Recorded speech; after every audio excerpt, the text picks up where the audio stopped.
بسم اللہ الرحمن الرحیم۔ میرا یہ پیغام جمعیت علماء اسلام کراچی کے عہدیداران، ذمہ داران، پی ایس ایز، یونٹس اور اضلاع کے عمراء اور نظماء عمومی صاحبان کے نام اور کراچی کے عوام الناس کے نام ہے۔ آپ حضرات کے علم میں ہے کہ جمعیت علماء اسلام صوبہ سندھ 22 اکتوبر سے صوبہ سندھ کے تمام چھوٹے بڑے علاقوں سے ہوتی ہوئی سندھ امن مارچ کا قافلہ لیتی ہوئی کل کراچی میں داخل ہوگی۔ کراچی میں سندھ امن مارچ کے ایجنڈے کے ساتھ ساتھ طوفان اقصی کا ایجنڈا بھی شامل ہوگا۔ آپ حضرات کے علم میں ہے کہ فلسطین پہ جو ظلم ڈھائے جا رہے ہیں اس کی تاریخ میں کوئی مثال اور کوئی نظیر نہیں ملتی۔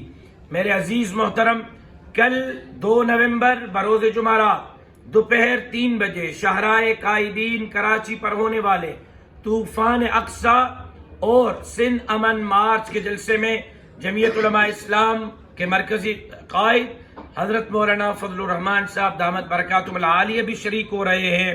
تو اس کے ساتھ ساتھ طوفان اقصی اور سندھ امن مارچ میں فلسطین سے رہنما قبلہ اول سے مہمانان گرامی بھی شرکت کر رہے ہیں۔ کراچی سے التماس کرتا ہوں اٹھ کھڑے ہو جائیں۔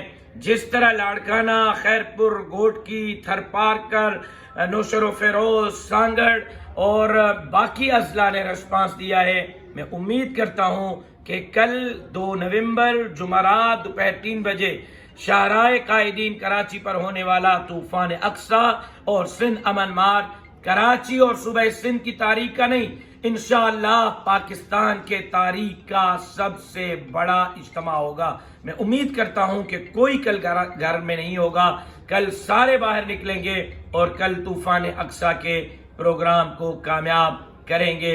میں انشاءاللہ دوپہر 3 بجے شاہراہ قائدین پر اپنے قائد مولانا فضل الرحمان صاحب کے ساتھ آپ کا منتظر رہوں گا۔ بہت بہت شکریہ۔